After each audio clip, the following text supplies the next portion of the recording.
friends. I hope that you are having a very lovely day. I wanted to show you a little project that quick and easy that you can do in preparation for the holiday season that we have coming up. It's kind of hard to believe that it is going to be fall next week. You know, after Labor Day, we think, well, you know, the fall is on the way. I've been busy at the farm that I work for photographing pumpkins. Our pumpkins are already big and cool looking, so that's what I've been up to on the work front. Today we're making a small journal, and the reason that I wanted to make something like this, again, was for the holidays, and I have friends that I like to send cards to over the holidays, and I thought this would be like a nice little change from a card. It's just a little booklet that I made with some scrap paper, and I'm going to show you how to paint it so you get kind of these cool lines and dots on it. But just a quick little flip through. This is what it looks like on the inside, and basically what it kind of turned out like was a book of backgrounds. And you can send it to your artsy friends and they can draw or paint on it, or you can send it to your non-artsy friends and they can write in it, or it would make a great travel journal or a little art journal or a little dream journal or whatever. And the cool thing is, one of my friends, my dear friends, gave me a whole bunch of these envelopes, and I need to use them up, and I have been using them. She gave me boxes and boxes of these beautiful envelopes.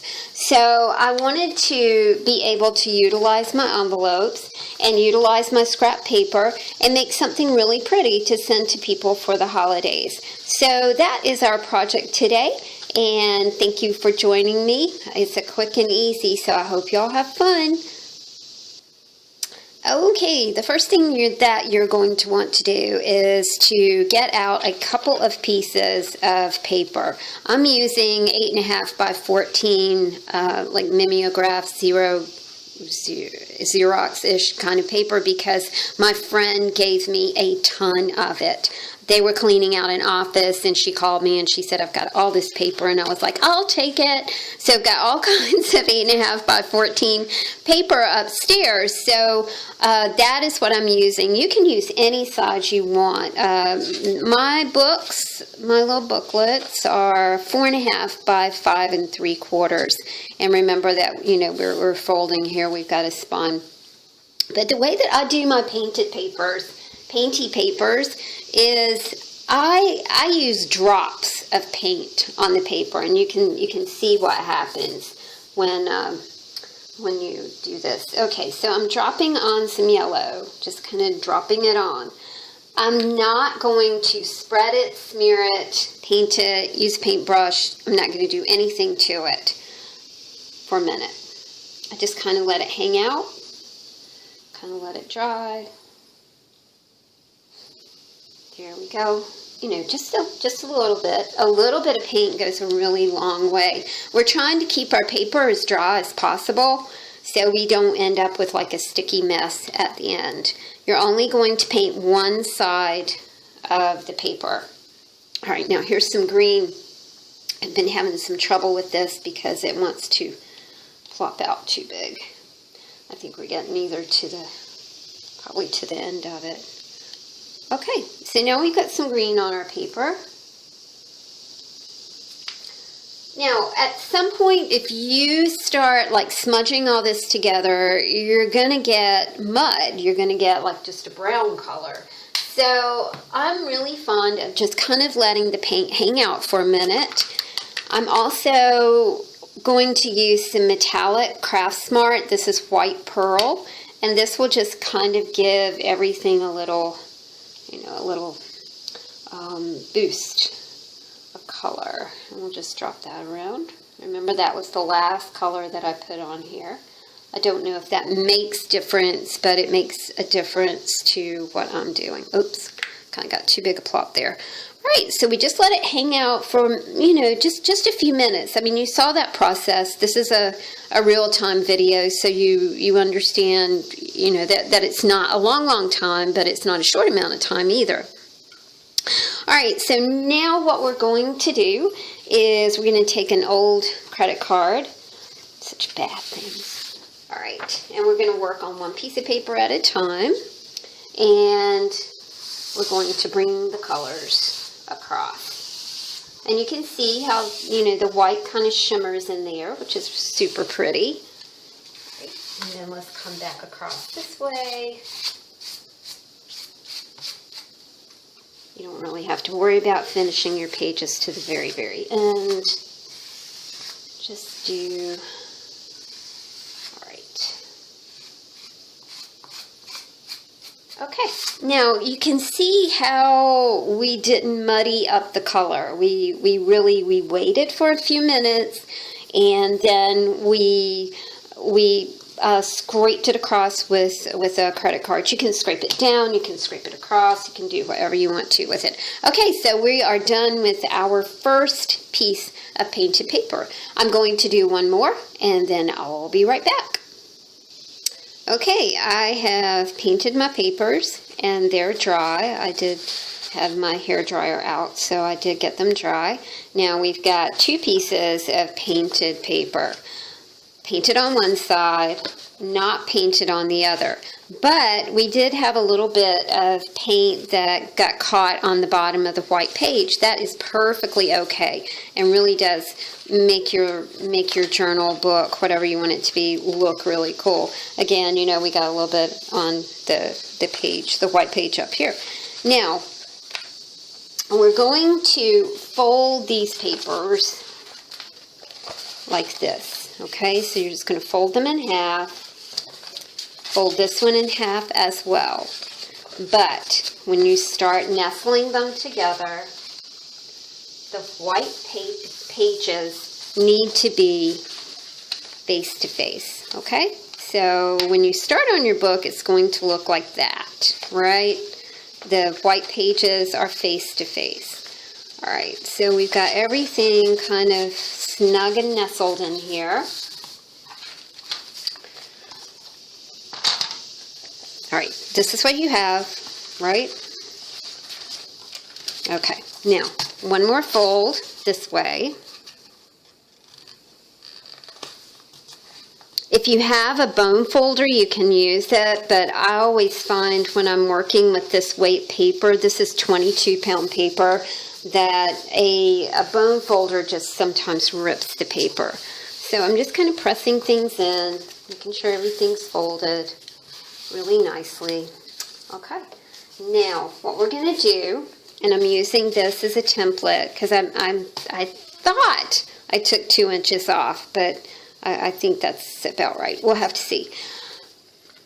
We're going to cut this part of the paper, the part where you folded everything together, okay? So don't cut I mean, if you cut the other part, it really doesn't matter. That's why I like crafting with Tammy, because it just doesn't matter. We'll just do something else with it, right? All right, we're using our little book, and we're kind of figuring out what we did here. And we've got a, all right, hold on, y'all.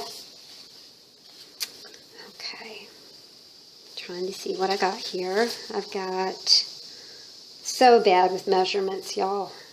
I've got 5 3/4. So remember, this is the part that you're cutting. So we're going to cut at 5 3/4.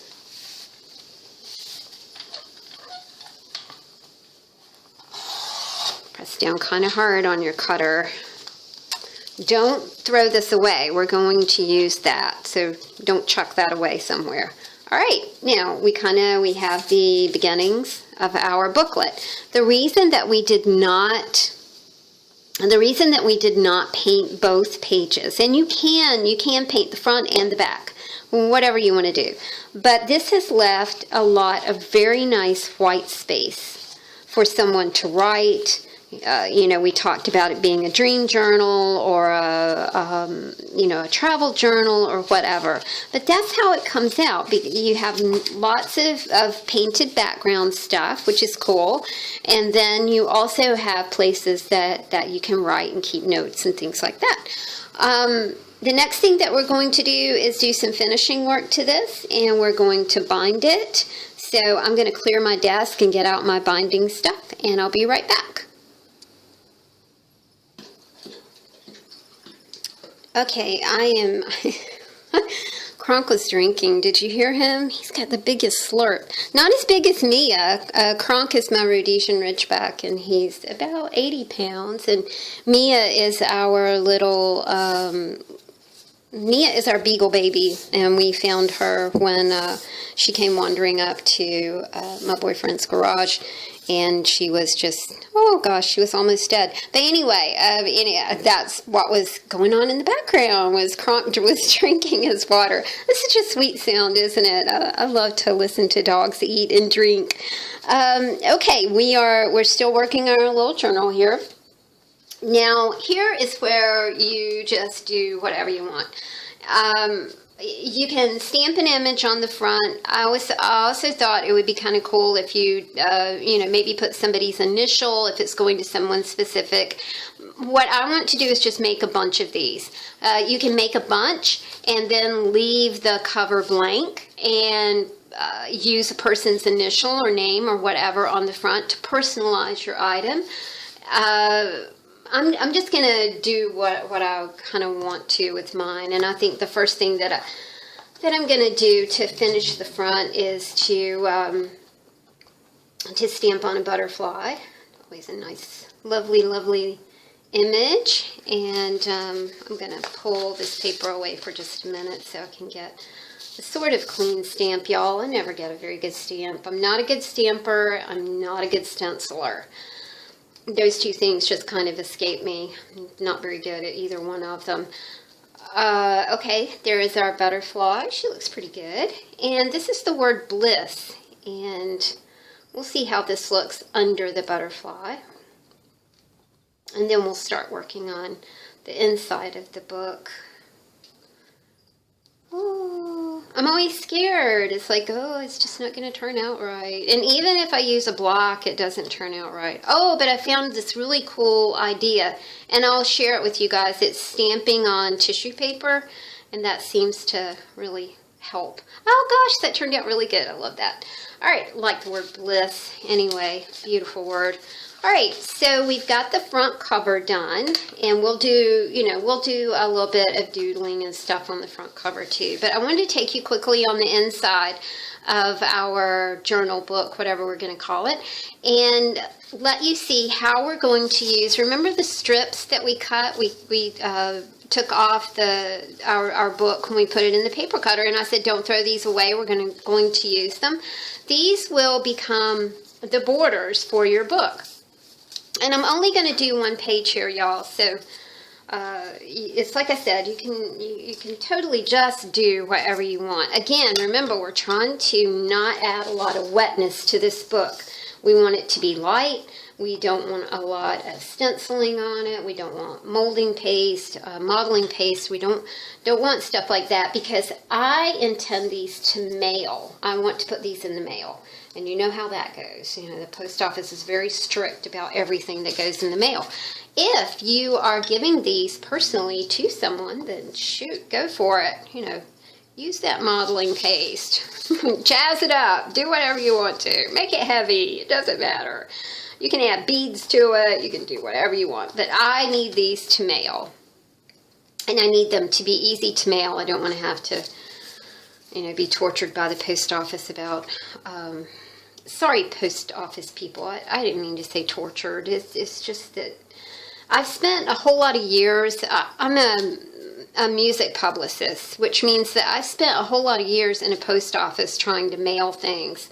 And just sometimes the rules are just, it's not fun. Anyway, so... this is kind of how, whoops, we got a loose end here. Remember, I'm just using a glue stick, nothing complicated here. We aren't going to use, we aren't going to use any gel matte medium or anything. Ooh, lovely gel matte medium. Or anything like that. We're just going to do something really, really simple. Now, I've got an assortment of little stamps, and I think my sister bought these for me for Christmas one year, and boy, have I used them. I have used them for everything. They're such a sweet little assortment of stamps. So I'm going to go through my book and do a little bit of stamping, and I tried to choose anything that was small because we don't want to crowd up our pages in case we give this to an art journaler who would actually know what to do with the background. And we want people to have room to write and take notes and all kinds of cool things like that. So I'm going to go through my little book and do some stamping, and I will join you in a minute. I finished stamping my journal, and you know, when I was doing it, I was thinking it would make a great little round robin too, you know, to send between friends, or even you know, a round robin letter, you know, to send back and forth to friends too, and something like this is very special and very cool. So anyway, you could do a round robin art journal, dream journal. It's just the uses are endless. You could do them for birthday parties or baby showers or wedding showers or anything like that. I've finished my stamping, so this is kind of what it looked like. Remember, we weren't going to do a whole lot of anything to this because we want a lot of white spaces for folks to be able to draw or paint or whatever. I used the painted paper strips to embellish each page, which makes it kind of have a nice little, you know, finished look about it. The next thing that I want to do is just do a little doodling on the front, and I am using a Sharpie poster paint pen. It's one of my favorite things, and it's getting a little weak, but boy, I have used this little poster paint pen for a long time. So I'm just going to do just a few little dots, you know, here and there, and then I do need to let my poster paint dry for just a few minutes. I'll take just a regular old Sharpie and outline each little white dot, and then I will do my binding. So I'm going to let that dry for just a minute, and then I'll be right back with the binding. Okay, we are ready to bind. I finished the front of my little journal just with some doodling. You can, you know, I even thought that it would be super cool if you wanted to spend a whole lot of time doing something like this, that you could color in the butterfly, you know, just being sure that if you want to do that, you're using a stamp that has a lot of white space in it. But, you know, I like her color. I think she turned out pretty good. Next thing we're going to do is bind, and I'm just using a very simple binding technique. I've got an awl here. You can use a pokey tool, whatever you want. We're going to find the middle part of our journal. Got to put my glasses on here so I can see. And then we're going to just poke a hole. Okay, so our first hole will be in the middle. I'm going to do 3. There's 1. Making sure it's in the right place. I'm just eyeballing this, not complicated. 2. Just be sure like your pages are all nestled together and as even as you want them to be. I'm never fussed about something being uneven or whatever. To me, that shows the creative aspect of it and that it was handmade. So, you know, I'm not big on perfect. I want some string hanging out here, right? So my binding kind of looks like this. You can add beads to your binding. You can do whatever you want.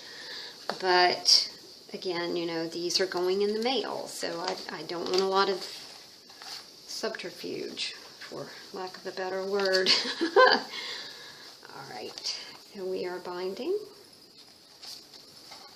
I, you know, honestly don't know what this binding is called. Is it a stab binding? I'm not sure. Okay, so we're going to pull this through. You can see that I did not get quite even. No biggie. To me, it's about the process. It's about how much fun I'm having doing something, and it's also about how much fun the recipient of the something is going to have. So I'm not, you know, if you watch my YouTube trailer, you will get the, you know, you get the gist that it's kind of about just having some fun and seeing what you can create with stuff from around the house. Now I am doing like a double binding on this, not because the book needs a double binding, but because it's pretty to combine this, and I'm just using embroidery floss. I'm using embroidery floss that I bought at my local craft store in the kids aisle. Man, the kids aisle in the local craft store is fun. All kinds of cool things in there. Okay, all right. We're all bound and ready. I need to put this right here so I don't lose it.